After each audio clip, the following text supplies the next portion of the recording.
코리 덴붐이라고 하는 여사가 있었습니다. 일제가 아니고 독일 나치에 의해서 포로 수용소, 강제 수용소에서 많은 고문을 당하고 많은 수치스러운 일들을 겪었던 그 가운데서 자기의 가족들이 그 독일군에 의해서 죽는 모습을 친히 보았고 자기 가족들을 죽였던 그 독일의 군인들을 생생히 잊을 수 없고 기억할 수 있었던 그 여인이 나중에 살아남아서 복음 전도자가 되고 어느 날 말씀을 전하고 회중들을 향해서 초청을 했습니다. 많은 사람들이 줄지어 서서 나오는데 한 사람씩 이제 축복하고 기도해주고 그러는 가운데 한 사람이 눈에 띄었습니다. 그는 자기의 가족들을 수용소에서 죽였던 독일군이었어요. 갑자기 그 마음에 호수같이 잔잔하던 그 마음이 소용돌이치기를 시작했습니다. 도저히 용서할 수 없는 그 사람이 자기 앞으로 한 걸음 한 걸음 다가오는데 마음에서 전쟁이 일어나는 거죠. 하나님, 이 사람을 내가 용서할 수 없습니다. 마음 한구석에서는 용서하라, 용서하라. 할 수 없습니다. 용서하라. 그러다가 결국 하나님 앞에 하나님의 은혜에 의해서 함몰되어서 그 사람을 진심으로 용서할 수 있었다라는 그런 실제 있었던 이야기입니다. 여러분, 하나님의 구원의 은혜가 이렇게 용서할 수 없는 우리의 마음을 녹여냅니다. 우리의 힘으로 할 수 없는 용서를 그 은혜가 우리의 마음을 설복시키고 우리의 마음을 부드럽게 살같이 만들면 그 힘으로 용서할 수 있게 됩니다. 용서뿐만이 아닙니다. 우리가 삶 가운데에서 주님의 그 은혜의 힘으로 우리가 극복하고 살아야 할, 맺어야 할 열매들이 얼마나 많습니까? 과연 우리는 하나님의 은혜의 지배 속에서 살아갑니까? 아니면 우리의 힘으로 해보다가 이렇게 사는 것은 어차피 안 되는 거야 라고 아예 포기하고 그렇게 체념하고 사십니까? 오늘 여기 본문에 보면은 하나님의 은혜가 하는 일 두 가지를 우리에게 소개합니다. 첫 번째는 하나님의 은혜가 우리를 구원한다 이렇게 말합니다. 11절 보면은 모든 사람에게 구원을 주시는 하나님의 은혜다. 그 구원의 은혜, 그 구원이 무엇이냐? 14절에 약간 풀어서 쓰기를 그가 우리를 대신하여 자신을 주셔서 우리 안에 구원이 일어나는데 모든 불법에서 우리를 값주고 종로로 타던 우리를 값으로 주고 사내셔서 우리를 깨끗하게 만들어서 선한 일을 열심히 하는 자기 백성으로 삼으심, 이것이 구원이에요. 이것이 하나님이 우리에게 주시는 구원의 은혜예요. 그런데 구원이 일어나면 본문에 있는 것처럼 선한 일을 열심히 한다. Eager to do what is right. 어쩌다가 한 번씩 이렇게 선한 일을 할 마음이 있으면 하는 게 아니고 열망이 있다는 거예요. 선한 일을 하고 싶어 하는 열정이 일어나는 사람으로 변한다. 3장 8절에도 보면은 선한 일을 힘쓴다라고 말해요. 우리 자신을 드려요. 어디에? 선한 일을 하는 일에 우리 자신을 바쳐요. 강제적으로 누가 시켜서가 아니고 자발적으로 그 일을 하고 싶어 해요. 이것이 하나님의 구원이 임한 자들에게 나타나는 증상과 모습입니다. 오늘 여기 2장에 보시면은 2장 1절부터 이렇게 말해요. 하나님의 구원이 임하면 늙은 남자들이 어떻게 변하냐면 절제하고 경건, 신중, 믿음, 사랑, 인내함에 있어서 온전해져요. 그들의 삶에 두드러진 변화가 누가 봐도 알 수 있을 만큼 늙은 남자들의 삶 속에 구원받은 자의 모습이 역력하게 드러나게 되어 있어요. 늙은 여자는 어떻습니까? 3절, 행실이 거룩하고 모함하지 않고 많은 술의 종이 되지 않고 선한 것을 가르치는 그들의 노년이 그저 시간 많이 남으니까 그냥 자기 그 마음의 생각대로 세월을 허비하는 게 아니에요. 그들의 삶이 가면 갈수록 더 빛나요. 노년의 머리의 백발만이 아니고 인격의 백발, 인격이 아름답게 빛나는 늙은 여자들이 돼요. 젊은 여자는 어떻습니까? 젊은 여자는 마찬가지요. 4절에 그 남편과 자녀를 사랑하게 돼요. 신중, 순전, 집안일을 하게 되고 선하고 자기 남편에게 복종하는 젊은 여자들이 돼요. 그래서 믿지 않는 남편이 그 젊은 아내가 구원받으면 이 남편이 도대체 퀘스천을 계속 붙이는 거예요. 도대체 당신의 인생 속에 무슨 일이 일어났길래 과거에 따지고 바가지 긁던 아내가 왜 이제는 꿀먹은 벙어리처럼 참느냐 말이에요. 그래서 믿지 않는 사람도 보고 궁금해하고 알고 싶은 그러한 삶의 변화가 젊은 여자의 가정생활 속에 나타나게 돼요. 구원받으면. 마찬가지로 젊은 남자들도 마찬가지예요. 그것을 종합한 것이 여러분 12절과 13절입니다. 12절. 하나님의 구원이 임하게 되면은 경건하지 않은 것, 이 세상 정욕에 대해서 No! 라고 반응하게 돼요. 그리고 하나님의 거룩하심과 의로움에 대해서는 Yes라고 반응하게 돼요.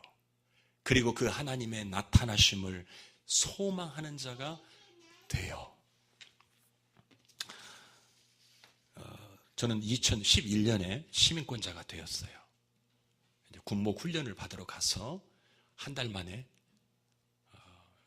그런데 선서를 하고 나라의 충성을 맹세하고 그 사람들 시키는 대로 따라서 했어요. 그리고 시민권 증서 하나 받았어요.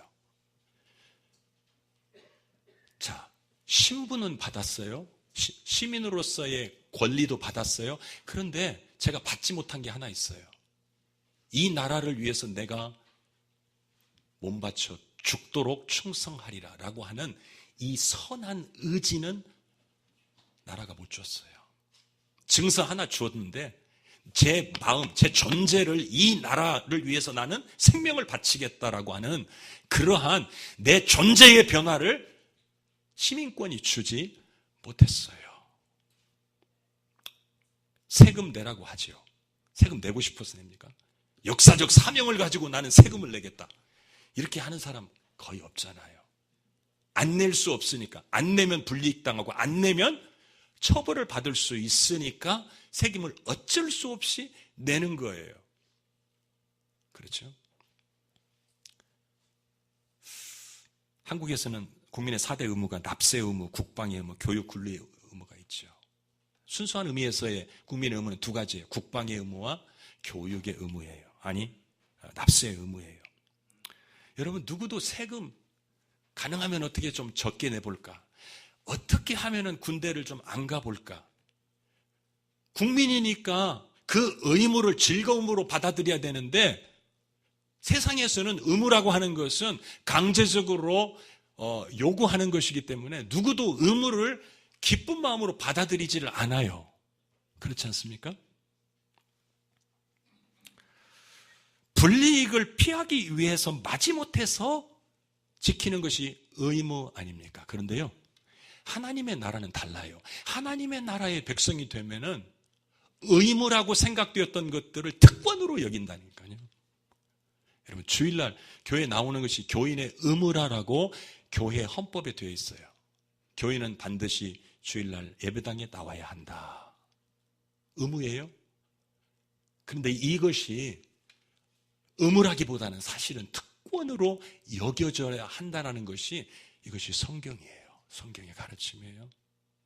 예배당 나와서 찬양하는 것, 이게 의무입니까? 헌금하는 것 의무입니까? 어쩔 수 없이 내가 목사니까, 내가 직분을 가졌으니까 드리는 것이고, 안 하면 사람들이 어떻게 목사님이 어떻게 나를 볼까? 그 의무. 이거 하나님 나라의 시민의 마음 자세가 아니지요. 세상 나라의 시민 되는 것과 하나님 나라의 시민 되는 것은 본질적으로 다릅니다. 존재를 바꾸는 사건, 존재가 바뀌는 사건이에요. 하나님 나라 백성 되는 것은. 여러분, 원수를 용서하는 것이 어쩔 수 없이 지켜야 하는 의무입니까? 아니면은 놓치고 싶지 않는 특권입니까?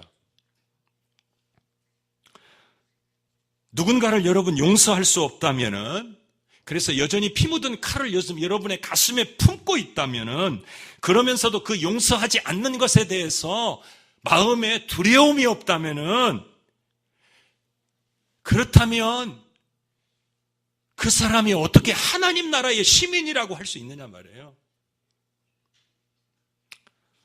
사람이 회개하지 아니하면 그가 그의 칼을 가시며 그의 활을 이미 당겨 예비하셨도다. 죽일 도구를 또한 예비하시며 그가 만든 화살은 불화살들이로다.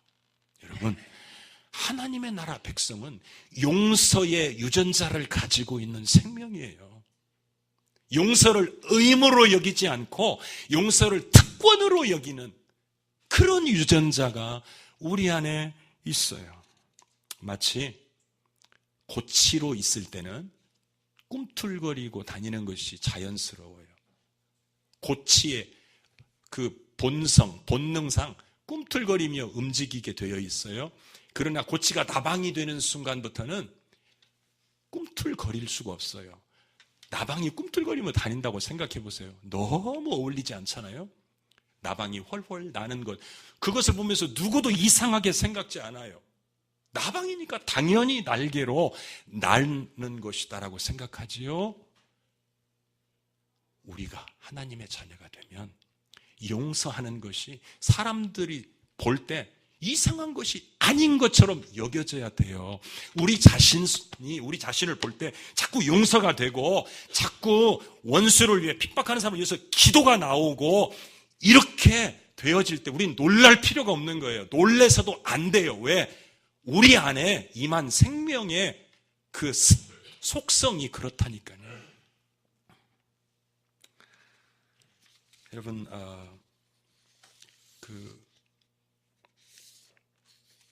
본래요, 종의 사전에는요, 행복이라는 단어가 없지요.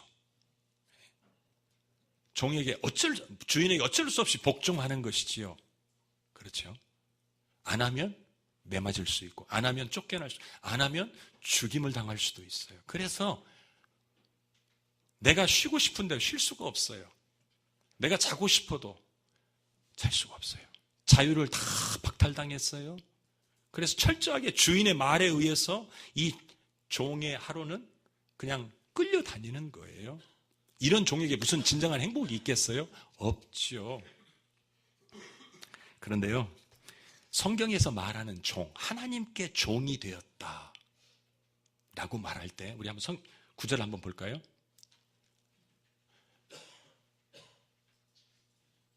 예. 글자가 잘 안 보이나요? 거기 첫 번째 구절에서 순종의 종이 되었다라고 말하고요. 두 번째 줄에서는 의에게 종이 되었다. 세 번째는 하나님께 종이 되었다. 우리가 구원을 받았다는 것은 순종의 종, 의의 종, 하나님에게 종이에요. 그래서 순종이 자연스럽고 의를 추구하는 삶이 자연스럽고 하나님을 집중하고 하나님께로 향하고자 하는 열망이 일어나는 것이 자연스러운 생명이 되는 거예요. 여기서 말하는 이 종, 이것은 귀뚫린 종입니다. 여러분, 구약성경, 구약율법에 귀뚫린 종의 제도가 있어요. 자, 종이 주인에게 종노릇을 합니다. 팔려와서 이제 종의 주인 밑에서 종노릇을 합니다. 그런데 희년이 되면, 다시 말하면 50년이 되는 해는 희년인데, 그 희년이 되면은 모든 종들은 조건 없이 다 해방됩니다. 노예 해방이 돼요. 종의 해방이 일어나요. 주인은 풀어줘야 돼요. 그게 하나의 법이에요. 그런데 종들 중에서 이렇게 할 수 있어요. 주인님, 내게 주어진 이 자유를 반납합니다. 그리고 나는 내 남은 인생 당신의 영원한 종으로 살겠습니다. 그러면 그 주인이 종을 데리고 가서 대문간에 벽에 이 종의 귀를 대고 그리고 구멍을 뚫습니다. 그날부터 그 종은 주인의 귀뚫린 종이 됩니다. 다시 말하면 강제적으로 종 노릇하는 그런 종이 더 이상 아니에요. 자기가 선택한 거예요. 내가 주인을 사랑하기 때문에 나는 이제 그냥 자유인으로 나가고 싶지 않아요. 나는 당신의 영원한 종으로, 당신을 기쁨으로 이제는 섬기는 종으로 살겠습니다. 그때부터는 그 주인에게 섬기는 이 섬김의 동기와 자세가 달라요. 사랑하니까 하는 거예요. 이제는 사랑하니까. 그게 귀뚫린 종이에요. 자발적인 종이에요. 그런데요, 예수님께서 공생애 시작하면서 나사렛 회당에 갔을 때에 이사야 61장 1절 이하의 말씀을 읽었어요. 그 내용이 이거죠. 주의 성령이 내게 임하셨으니 이는 가난한 자에게 복음을 전하며 포로된 자에게 자유를, 눌린 자를 자유롭게 하고 주의 은혜의 해를 전파하게 하려 하십니다. 여기서 주의 은혜의 해라는 게 희년이에요. 종으로 살던 사람들이 자유를 되찾는 날이에요. 그 주의 은혜의 해, 종들이 자유케 되는 그 해, 그 말씀을 읽고 나서 예수님이 사람들을 향해서 이 말씀이 오늘날 너희 귀에 성취가 되었다라고 하시면서 예수님이 공생애를, 사역을 시작하세요. 예를 들면 예수님이 거라사인의 지방에 갔을 때에 한 귀신 들린 사람, 군대 귀신 들렸어요. 엄청난 귀신이 그 사람을 지배하고 사로잡고 지배해요. 그래서 밤낮 무덤 사이에서 거처하면서 자기의 몸을 학대하고 얼마나 사납고 폭력적인지 사람들이 그를 제어할 수가 없어요. 이렇게 귀신에게 비참하게 종노릇하는 이 사람에게 주님이 나타나셨고 그리고 그를 자유케 하셨어요. 그때에 그 종이 예수님에게 이렇게 말해요. 예수님, 저도 예수님과 함께 있도록 허락해 주십시오. 그 말은 주님, 예수님, 내가 당신의 귀뚫린 종으로 이제는 살겠습니다. 그 뜻이에요. 예수님이 아니야, 그렇게 하지 말고 집으로 가서 주님이 내가 너를 불쌍히 여겨서 행하신 큰 일을 가서 전파해. 귀뚫린 종. 주님으로부터 귀신 들림에서 해방되고 나니까 자발적으로 주님의 종으로 남겠다는 거예요. 누가복음 8장에 보면은요, 귀신 들렸다가 예수님을 통해서 자유케 되었던, 그리고 병들었다가 예수님에 의해서 고침받았던 여인들이 나와요. 이렇게 되어 있어요. 7 귀신이 나간 자 막달라인의 마리아와 헤롯의 청지기 구사의 아내 요한나와 수산나와 다른 여러 여자가 함께하여 자기들의 소유로 그들을 섬기더라. 예수님과 제자들을 섬기더라. 여러분, 이 여자들이 귀신 들렸던 사람들이었어요. 병 때문에 시달리던 사람들이었어요. 그런데 어느 날 예수님을 통해서 귀신 들림과 병에서 자유함을 얻었어요. 은혜의 해의 그 혜택을 누린 거예요. 그 해방의 그리고 자유의 은혜를 경험하고 나니까 이 여자들이 자발적으로 자기의 소유를 가지고 예수님과 제자들을 섬기기를 시작했어요. 귀뚫린 종이 되었다는 말이에요. 강제적으로 누가 시켜서가 아니에요. 주님으로 인해서 자유가 일어나고 나니까, 그러니까 자발적으로 복종하는 거예요. 여러분, 우리가 하나님의 종이 되었다, 구원받았다, 이 말은 바로 이런 귀뚫린 종이 되었다라는 뜻이에요. 그래서 네 원수를 사랑하고 너를 핍박하는 자를 위해서 기도해라. 그러면요, 귀뚫린 종, 구원받은 자들은 이렇게 말해요. 하나님, 알겠습니다. 감사합니다. 이 특권, 용서할 수 있는, 내 원수를 축복하고 기도할 수 있는 이 기회와 특권을 주셔서 감사합니다. 그리고 원수를 향해서 물을 가지고 갑니다. 원수의 필요를 챙겨가지고 갑니다. 혹은 그렇게 할 만큼 영적으로 충만해 있지 못한 사람들은 애통합니다. 하나님, 이건 아닌데요. 하나님 나를 용서한 것처럼 나도 조건 없이 용서해야 되는데 저 사람 용서하기 참 어렵습니다. 하나님 용서해 주세요. 하나님이 내게 주신 생명, 그 생명의 유전자는 이것이 아닌데 지금 내가 그 유전자에 의해서 살지 못하는 것을 하나님 용서해 주세요.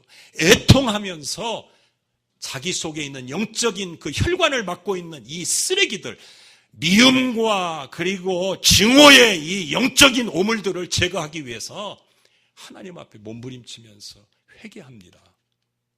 그러다 보면 하나님의 마음이 그 안에 회복이 되고 그래서 용서하게 돼요. 십자가에서 구원받은 강도를 생각해 보세요, 여러분. 평생 죄 짓고 살다가 마지막 순간에 구원받았어요. 그 측면 생각하면 참 운이 좋은 사람이에요. 그러나 다른 측면에서 보면 그는 자기가 그 죽을 그 사망의 벼랑에서 예수님의 은혜로 겨우 구원받았는데 얼마나 감사하겠어요. 오늘 네가 나와 함께 낙원에 있을 것이다. 숨이 깔딱깔딱 넘어가는데 소망이 있어요. 심장이 멎으면 내가 주님과 함께 낙원에 있게 된다는, 얼마나 감격스러웠겠어요. 그러나 이 강도의 마음속에 그러한 것을 생각하면 감격스러운데, 그렇게 내가 은혜를 받았지만 그 받은 은혜를 내가 세상에 살면서 실천할 수 있는 시간을 갖지를 못하는 거예요. 내가 받은 그 용서를 내가 실천할 수 있는 시간이 없어요. 죽음이 점점 다가오고 있어요. 그거 생각하면은 그 강도는 땅을 치고, 내가 일찍이 주님의 용서를 알고 주님의 사랑을 알았더라면 내가 그분에게 용서와 사랑의 열매를 삶을 통해서 올려드리면서 살았을 텐데. 우리는 예수님의 신부입니다. 그리스도의 몸으로 말미암아 율법에 대하여 너희가 죽임을 당했다. 이는 다른 이고 죽은 자 가운데서 살아나신 이에게, 그리스도에게 가서, 시집을 가서 하나님을 위해서 열매를 맺게 하려 함이라. 여러분, 지난날 우리는 사단의 종노릇 하며 살았잖아요. 사단이 우리의 남편이었고 사단이 우리의 아비였어요. 그 못된 남편, 그 사악한, 아무 나에게 사랑도 없으면서 나를 사망의 열매만 맺도록 끊임없이 뒤에서 조종하고 죄짓게 만들고, 그런 생각하기도 싫은 그런 남편, 여러분, 그런 아버지로부터 우리가 벗어났어요. 그리고는 우리가 예수님의 신부가 되었어요. 그래서 남편과 아내의 관계가 되는 거예요. 그리스도가 우리의 신랑이고 교회는 그의 신부예요. 바울은 말하기를 내가 너희를 정결한 처녀로 한 남편인 그리스도께 드리려고 중매함이로다 라고 말해요. 여러분, 우리가 이 땅에요 신부로 살고 있습니다. 근데 우리의 신랑은 눈에 보이지 않아요. 그런데 보여요. 우리의 신랑은 여러분 곁에 있는 사람들입니다. 예수님 그랬잖아요. 내 형제 중에 지극히 작은 자 하나에게 한 것이 곧 나에게 한 거야. 나야, 나. 우리의 신랑은 우리 곁에 있습니다. 그렇다면 우리의 삶이 얼마나 소중하고 얼마나 아름답고 얼마나 감격스럽습니까? 여러분의 가족, 여러분의 식구들, 여러분 주변에 별로 가까이 하고 싶지 않는 사람들, 그들이 다 예수님이에요. 삶은 참으로 놀라운 것입니다. 우리 한번 아까 불렀던 찬양 한번 불러볼까요? 우리의 삶이 주님께 드리는 열매입니다. 우리의 행동거지 하나하나가 다 신랑에게 바쳐지는 열매입니다.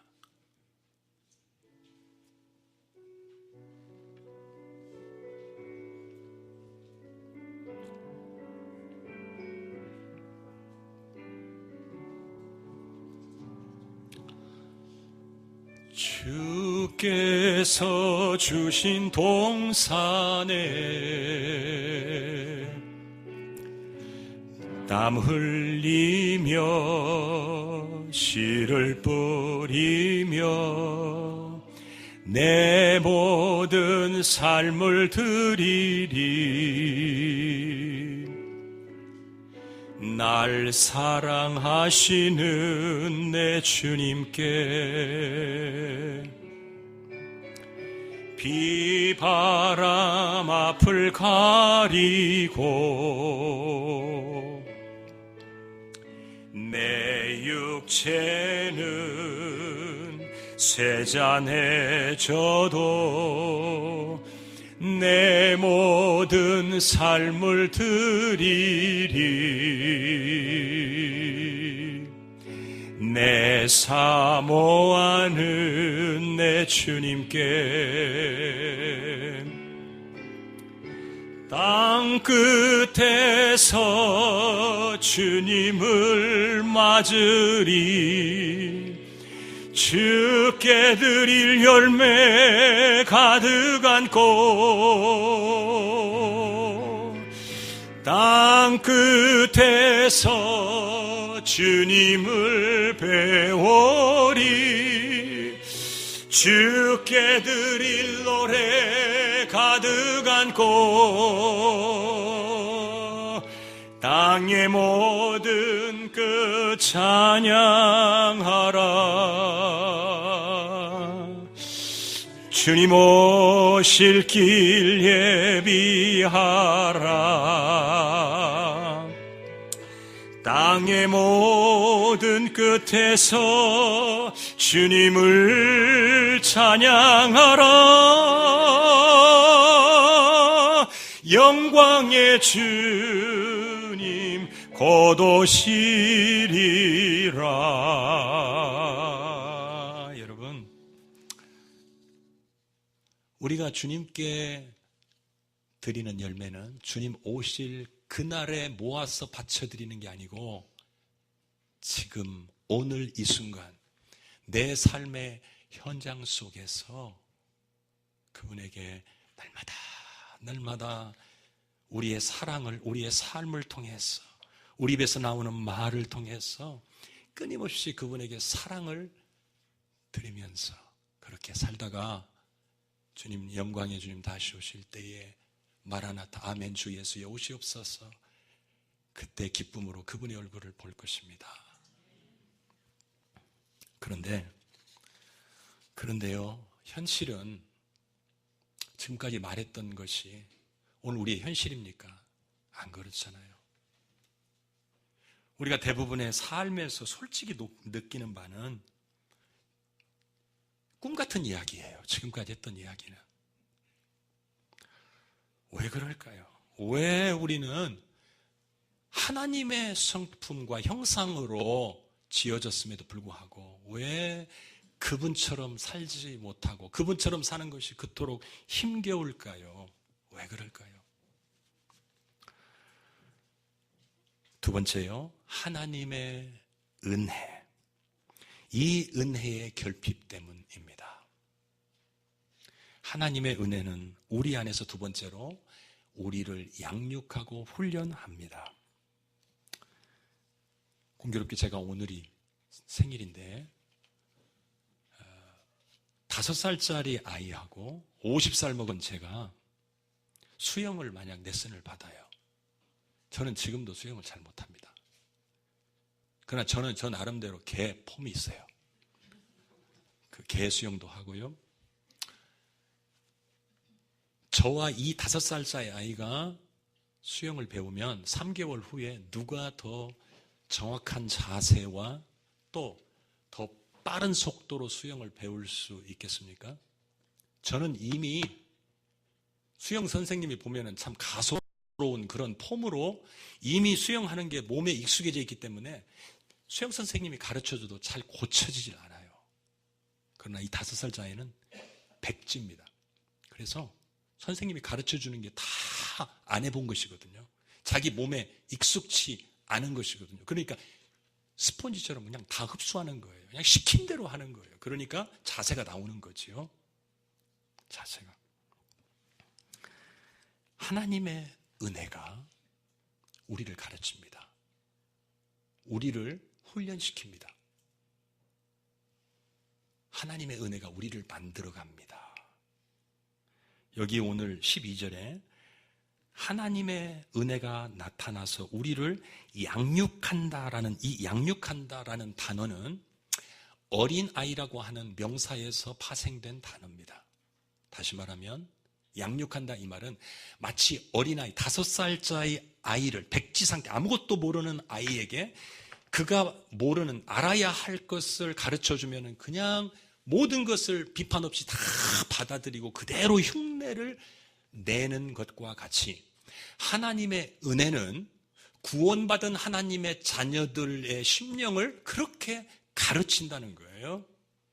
그래서 어떻게 하도록 하냐면 하나님의 은혜가 우리를 양육하는데 그 내용이 나와요. 경건하지 않은 것과 이 세상 정욕을 다 버리고 어떤 영어 성경에는 to say no to ungodliness라고 돼 있어요. 그러니까 죄의 유혹에 대해서는 no 할 수 있게 하는 것이 뭐냐면 하나님의 은혜예요. 하나님의 은혜가 우리의 심령을 자꾸 가르쳐요. 그리고 자꾸 우리의 심령을 감동시켜가지고 죄에 대해서는 자꾸 거부하도록 하는 것이지요. 뿐만 아니라 신중함, 의로움, 경건함으로 이 세상에 살 수 있도록 하나님의 은혜가 자꾸 에너지를 공급해요. 세 번째, 복스러운 소망, 하나님과 예수 그리스도의 영광의 나타남을 기다리도록 해요. 무엇이요? 하나님의 은혜가. 하나님의 은혜가 무엇입니까? 여러분, 사실 이런 것들이 우리에게 절실하게 필요하지 않습니까? 날마다의 삶 속에서 여러분 우리가 적어도 구원받고 하나님의 그 형상을 온전히 이루어가는 이 구원을 내 안에 온전히 들어 이루어 가기를 원하는 사람들은 이 탄식이 있는 것이지요. 마음에 원하는 것은 하지 않고 원치 않는 악을 행하고 죄의 포로로 내 자신이 끌려다니는 모습을 날마다 보는 것이지요. 그렇죠? 그런데 더 이상 포로가 아니라 이제는 죄가 왕노릇하던 삶을 이제는 청산하고 내가 왕노릇하는 삶으로 하나님 나를 구원해 주셨으니까 그렇게 왕노릇하면서 죄를 향해서 유혹을 향해서 큰 소리치고 명령하고 살아야 되는데 그렇게 안 된단 말이지요. 왜냐하면 하나님의 은혜가 우리 안에서 제대로 소통되지 않기 때문에 그래요. 하나님의 은혜가 우리의 영혼의 혈관 속에 계속 시원스럽게 흘러가면 그 은혜의 힘으로 거룩한 삶을 추구하게 돼요. 하나님의 은혜가 우리에게 실종되었어요. 그래서 주님 말씀대로 사는 것이 그렇게 힘겨운 거예요. 하나님의 은혜가 뭡니까? 14절에서 그가 우리를 대신하여 자신을 주심. 이게 하나님의 은혜죠. 그래서 우리 안에 무슨 일이 일어났어요? 모든 불법에서 우리가 속량되었어요. 우리가 깨끗해졌어요. 그래서 선한 일을 열심히 하는 하나님의 백성이 되었어요. 3장 3절에서 그것을 조금 더 살을 붙여서 설명합니다. 하나님의 은혜는 이런 것이다. 너희가 전에는 어리석은 자고 불순종하고 속고 정욕과 행락에 종노릇한 자였다. 그런데 하나님의 자비와 사람 사랑하심이 나타나서 너희를 구원했어.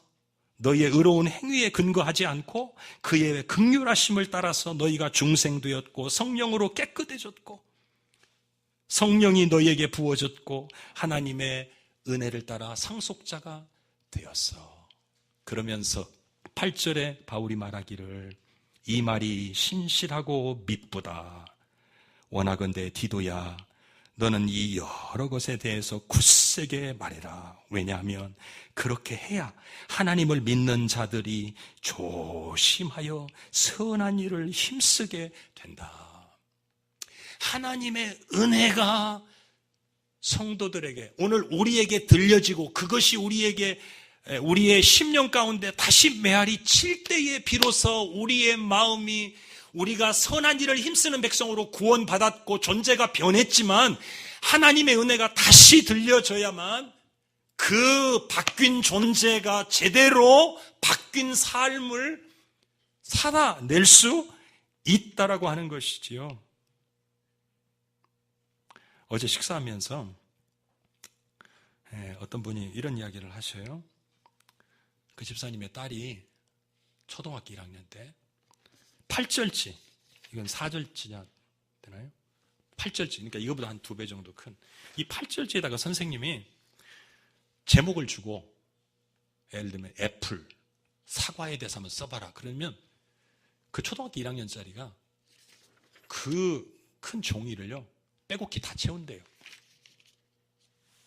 자기가 알고 있는 모든 지식을 다 동원해서 그냥 생각나는 대로 어쨌든 채워서 그렇게 그 글 쓰는 연습을 그렇게 하더니 그 아이가 중학교, 고등학교 가서 글짓기 대회를 나가기만 하면 1등 하는 거예요. 여러분, 제가 그 이야기를 들으면서 그렇다. 영적으로도 마찬가지예요. 영적으로도. 하루아침에 영적인 영웅이 태어나는 것이 아닙니다. 영적인 거장들을 보세요. 성경에 나타난 모세가 그랬고 다윗이 그랬고요. 하나님의 그 마음에 합한 그런 참 보석 같은 작품 인생 크리스찬이었던 사람들은요. 엄청난 연단을 거쳐서 사람이 되는 거예요. 제가 한번 그런 간증을 잠깐 했었죠.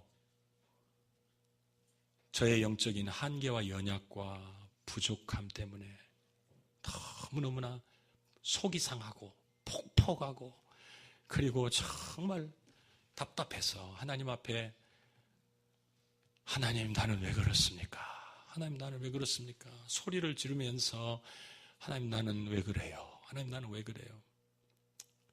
그때 하나님께서 저에게 2가지를 생각나게 하셨어요. 말씀하시기를 첫 번째, 네가 죄의 장벽 앞에서 여지없이 쓰러지고 율법의 요구 앞에서 철저히 무능한 네 모습을 볼 때마다 그리고 네가 죄의 종으로 넘어지는 모습을 볼 때마다 기억해라.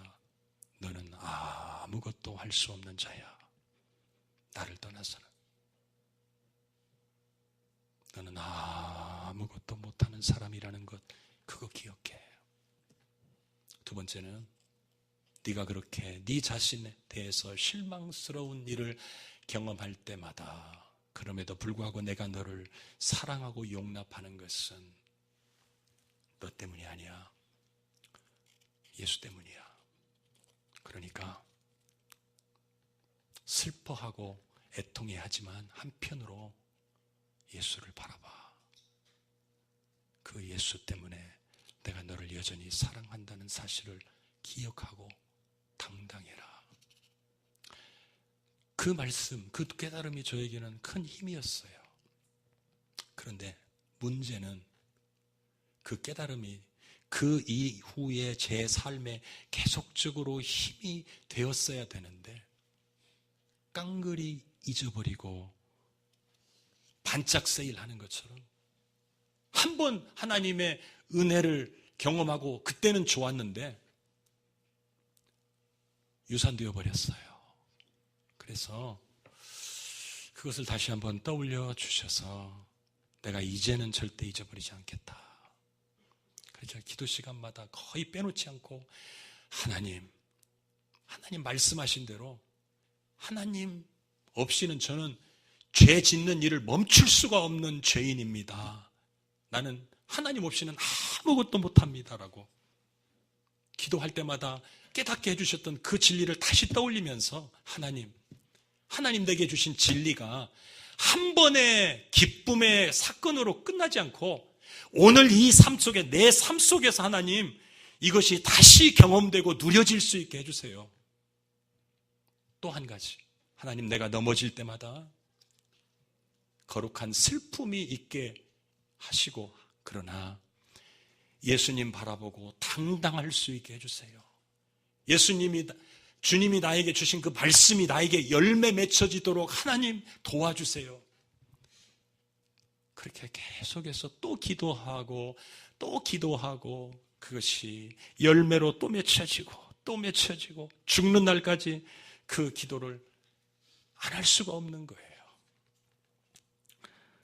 여러분, 성경에 기록된 하나님 말씀은 로고스와 레마가 있습니다. 로고스라는 것은 성경에 기록된 객관적 말씀입니다.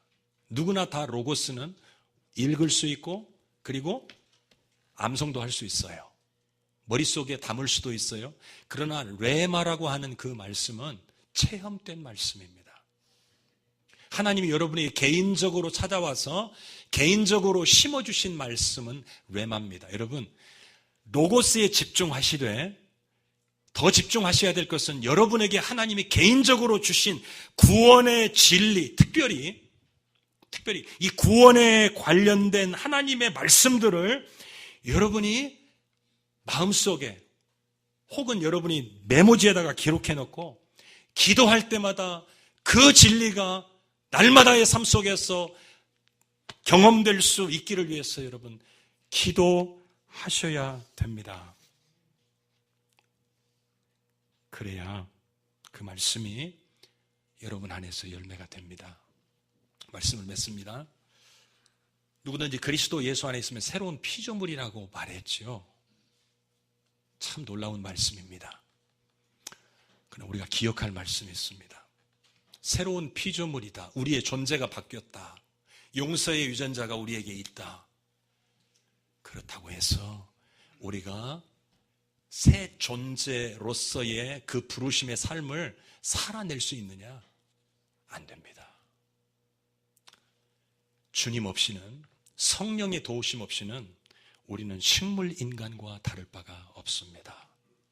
그리스도 안에서 새로운 피조물도 지금 그리스도와의 현재적인 연합 속에 들어가지 않으면 성령님의 감동과 그분의 임재 가운데에 그분을 힘입지 아니하면 그리스도 안에서의 새로운 피조물도 식물 인간과 다를 바가 없어요.